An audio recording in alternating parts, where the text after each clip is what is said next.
आज नियामक ज्योमेट्री का तीसरा चैप्टर है। प्रश्न संख्या प्रश्नमाला 3 7.3 शायद 7.3 नियामक ज्योमेट्री। तो आप इसमें दो बिंदुओं के बीच जो रेखाखंड होता है, कहीं भी रेखाखंड अगर हम खींचते हैं तो वह दो बिंदुओं के बीच रेखाखंड होता।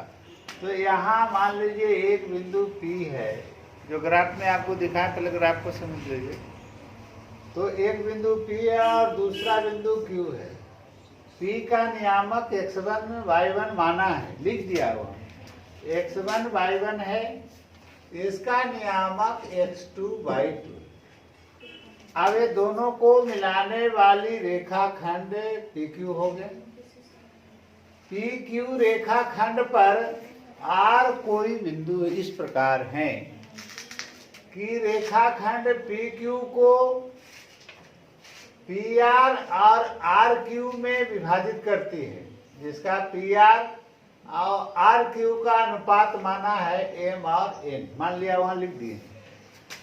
अब हम ये जो रेखाखंड है PQ, उसको R बिंदु M अनुपात N में विभाजित करती है, तो कहता है कि R का नियामक ज्ञात करें। R का नियामक मैंने x y मान लिया, सूचित किया है x y से, उसका नियामक तो ये होगा, ये निकाले हैं जो होगा, इसका नियामक ये होगा। ये दोनों बिंदुओं के नियामक से M अनुपात N में विभाजित रहने पर या रेखाखंड विभाजित रहने पर R का नियामक ज्ञात करें। तो मैंने मान लिया x और y है, लेकिन यह जो x y है वो दिए गए इन दोनों बिंदुओं के नियामक से एक संबंध नहीं है। उसी संबंध को मैंने निकाला कि इसका ये दोनों बिंदुओं के नियामक से संबंध रखते हुए अगर M अनुपात N में विभाजित करते हैं तो R का नियामक क्या होगा, जिसको x और y माना है। और वही x y निकाले हैं। देखिए यहाँ x बराबर निकाले, यहाँ y बराबर निकाले, और वही जो x y था, ये आपका x का मान और y का मान रखने के बाद ये R का नियामक ज्ञात हो गया है। अब इसके लिए मैंने क्या किया इस फिगर में कि यहाँ से इस पे लंब डाला, OL लंब डाला, PL लंब OX, RM लंब OX और QN लंब OX। ये सब लंब है, 90 डिग्री कोण पर ये डला हुआ लंब है।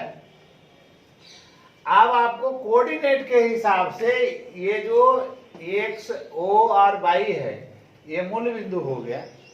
मैंने किसी भी सरफेस को 4 भागों में डिवाइड किया था, प्रथम पाद, द्वितीय पाद, तृतीय पाद, चतुर्थ पाद। ये फर्स्ट कोऑर्डिनेट में मैंने बनाया फिगर को। अब आप जानते हैं कि जो भी दूरी होती है वह x अक्ष का और y अक्ष का होता है दूरी। तो अगर हम कोई भी बिंदु लेते, मान लीजिए ये बिंदु लिया, इसका नियामक x y है, इसका मतलब है कि x अक्ष पर OL बराबर कितना होगा, x1 होगा। OL बराबर कितना होगा, x1, और PL बराबर कितना होगा, y1 होगा। ये y अक्ष की दिशा में कितना हो जाएगा, y1। तो ये x1 और y1 जो मैंने माना था, उसके आधार पर OL बराबर हो गया x1 और PL बराबर हो गया क्या, y1। अब फिर इसका x और y माने हैं, तो O से M तक की दूरी हो गया कितना, x, और R से M तक की ये बीच में क्या हो गया, y। अगर हमको LM निकालना रहेगा तो LM निकालने के लिए हम क्या करें, LM को निकालने के लिए हम O से M और OL को क्या करेंगे, घटा देंगे।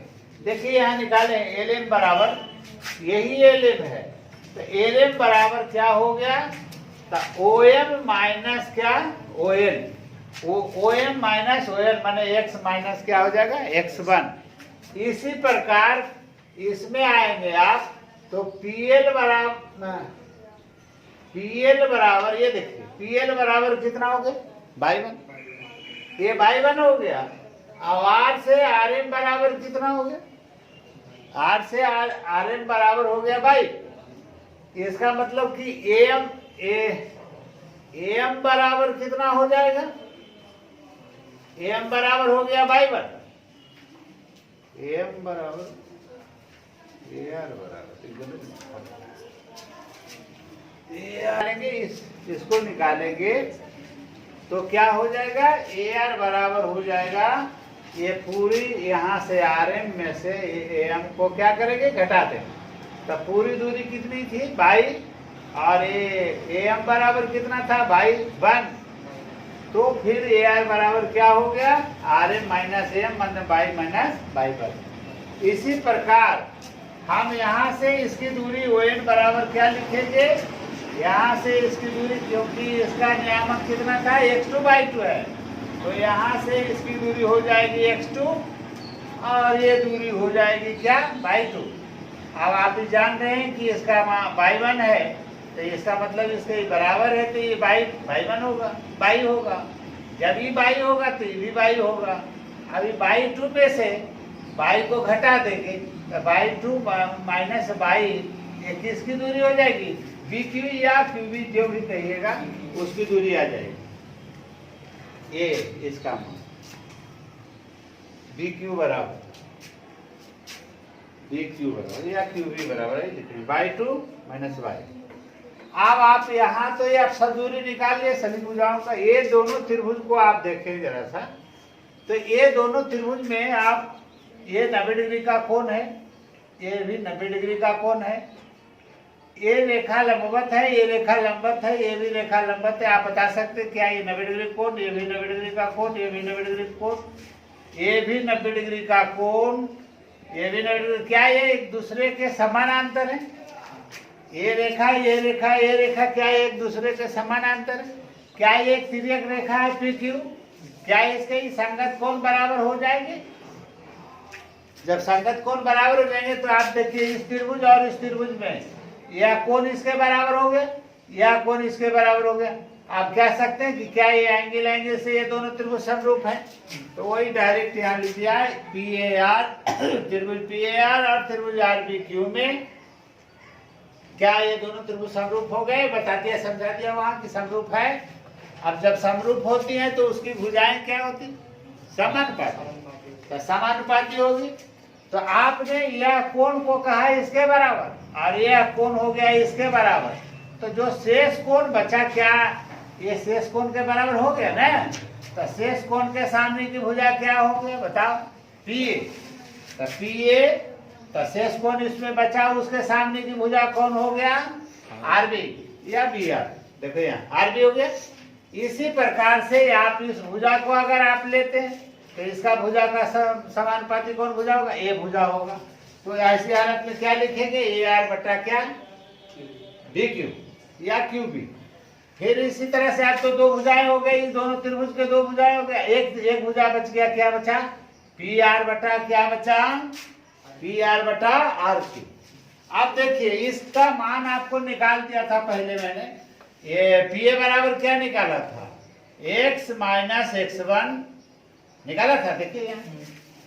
और वहां क्या निकाले हैं, x2 माइनस x, यहाँ देखिए बैठा दिया x2 माइनस x। इसी प्रकार AR बराबर निकाले थे क्या, y माइनस y1, इसका क्या निकाले QB का, y2 माइनस y।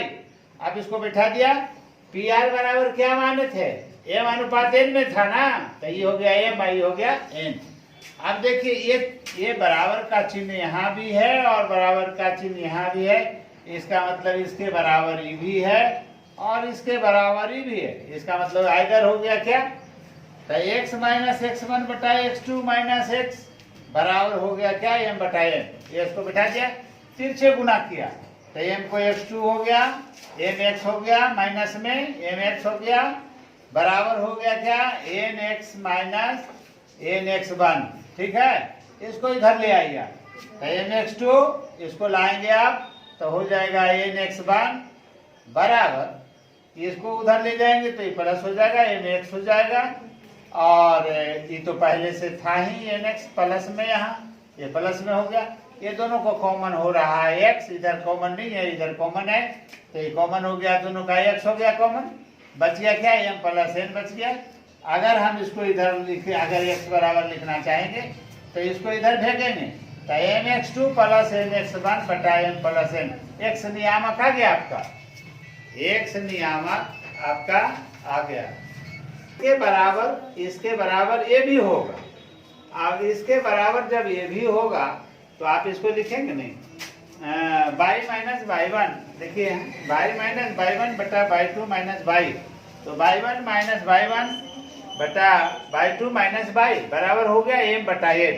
अब फिर इसको उसी तरह से सिमिलरली बेज में हम इसको फिर गुना करेंगे, तो गुना करने के बाद y बराबर आ जाएगा क्या, m/2 प्लस n/1, और ये बटा नहीं होगा, ये चीज पढ़ा गया था, यहाँ होगा, इसीलिए फिर y कॉमन ले लिया, यहाँ देखिए यहाँ y कॉमन ले लिया, तो y बराबर क्या हो जाएगा बताओ, इसको फेंक दीजिए इधर, तो क्या हो जाएगा m/2 प्लस n/1 बटा m प्लस n। अब देखिए आप ए PQ जो रेखाखंड था उसमें एक r मैंने पॉइंट लिया था, अब वह पॉइंट PQ को m अनुपात n में डिवाइड कर रहा था। मान लीजिए इसकी दूरी अगर 5 मीटर है और AR जो है वह 2:3 में, माने 2 मीटर इधर और 3 मीटर इधर में बांट दे रहा है, तो 2:3 डिवाइड हो गया।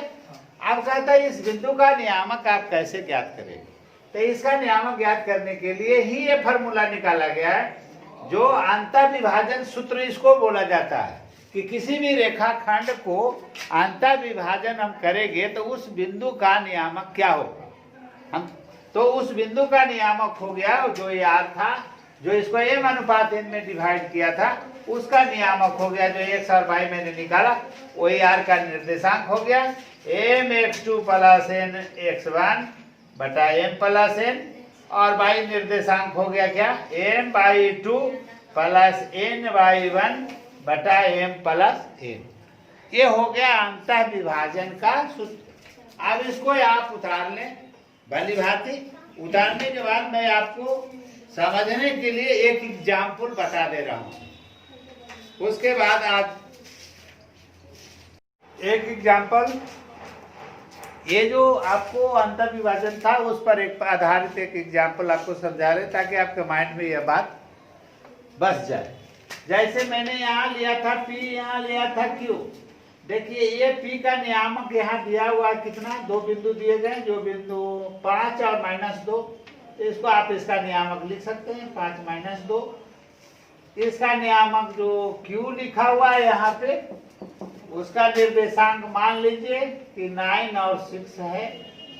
ये दोनों को मिलाने वाले रेखाखंड पर कोई बिंदु जो है इस तरह से R है, जो इसको आंतरिकता रूप से, बाह्य रूप से नहीं, आंतरिकता रूप से 3:, कितना में बांट रही है, 1 में बांट रही है। बात को समझ गए आप?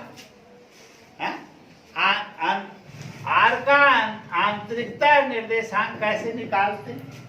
अगर आप इसको x1 से अगर डिनोट करें तो x1 बराबर क्या लिखेंगे, 5, x2 बराबर क्या लिखेंगे, यहां से बताएंगे आप 9, y1 बराबर क्या लिखेंगे, -2, समझ में आ रहा, और y2 बराबर क्या लिखेंगे, 6, m बराबर क्या लिखेंगे, 3। देखिए यहाँ m अनुपात इतना कितना था, m की जगह पर 3 और n की जगह पर कितना है, 1 है, तो 3 और n की जगह पर कितना, 1। अब हम उस फार्मूला को लगा दें, इसको आपको समझा दिया ये कैसे का इसको सजाना है और कैसे इसको आप लिखेंगे। तो r का निर्देशांक मतलब यदि ये क्या कर रहा है, आंतरिकता विभाजित कर रहा है, तो जब लिखना यहाँ कि जब आंतरिकता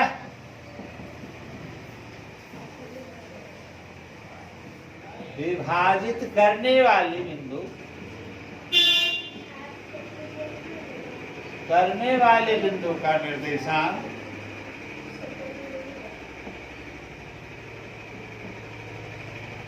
का निर्देशांक बराबर क्या फॉर्मूला था, mx2 plus nx1 divided by m plus n। जरा सा ध्यान से इधर देखेंगे, ये जो निकाला था देखिए mx2 प्लस nx1 बटा m प्लस n, ये लिखा। और दूसरा निर्देशांक क्या लिखा था? दूसरा निर्देशांक क्या लिखा था इसको? m/2 plus n/1 divided by m plus n। ये आपका निर्देशांक हो गया किसका? जो आंतरिकता विभाजित कर रहा था, मतलब इसको 3:1 में डिवाइड कर रहा था रेखाखंड PQ को। तो P के निर्देशांक दिए गए थे, R Q के निर्देशांक दिए गए थे।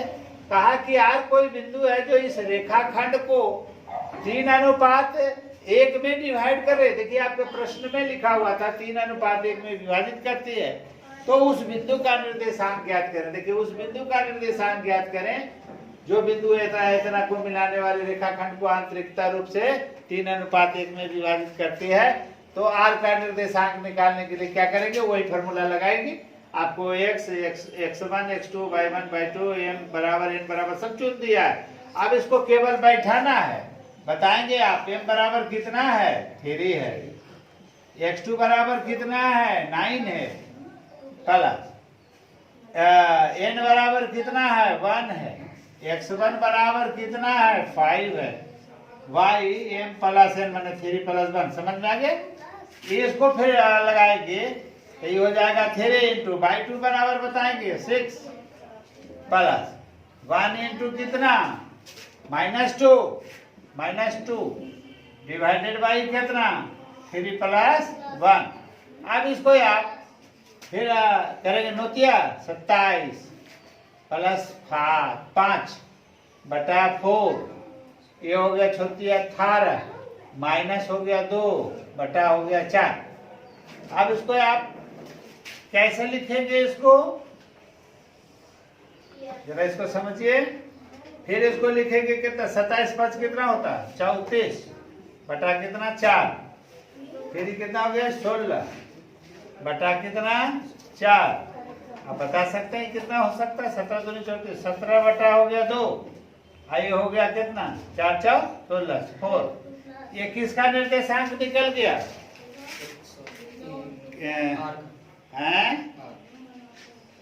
किसका? R का। 27 5 32 होगा। 7 5 12 32। हाँ 32 ही गलती दिखा रहे हैं।